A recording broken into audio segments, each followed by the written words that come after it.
बम बम गुंजे नगर आटोला भैरव अलबेला मिथिलाएला भैरव अलबेला मिथिलाएला नाम जपति बम भोला हर हर बम बम गुंजे टोला। जखने बाबा धाम के समय नजदीक अबैया कमरत हुआ बम सबके जयबाक हो तो लगैया जना भैरव आबि कऽ कहै छथिन गामे गाम जे उठू ने यौ बम सब तैयार हो चलै चलू समय आबि गेल।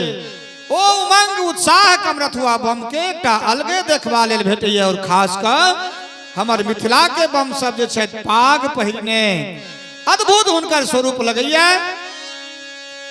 हर हर बम बम गुंजे नगर आटोला भैरव अलबेला मिथिलाएला भैरव अलबेला मिथिलाएला नाम जपति बम भोला बम बम गुंजे नगर आटोला बम बम गुंजे नगर आटोला भैरव अलबेला मिथिलाएला भैरव अलबेला मिथिलाएला जपति नाम बम भोला बम बम गुंजे नगर आटोला बम बम गुंजे नगर आटोला।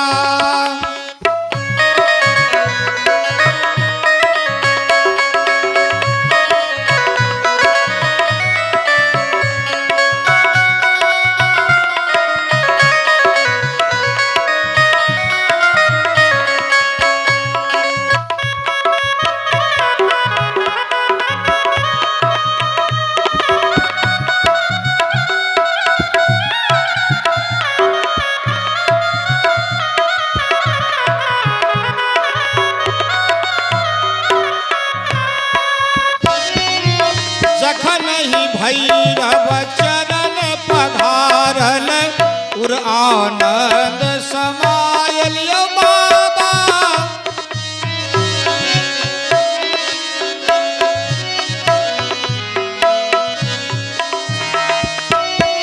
जखन ही भैरव चरण पधारल उर आनंद समायल मन हरखित तन भेल प्रफुल्लित मन हरखित तन भेल प्रफुल्लित कांवर कांध उठेला बम बम गुंजे नगर आटोला बम बम गुंजे नगर आटोला भैरव अलबेला मिथिलाएला भैरव अलबेला मिथिलाएला नाम जपति बम भोला बम बम गुंजे नगर आटोला।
विष्णु सदा शिव शंकर लिखल सिया के कोरा हर हर ब्रह्मा विष्णु सदा शिव शंकर नित्य सिया के कोरा क्या।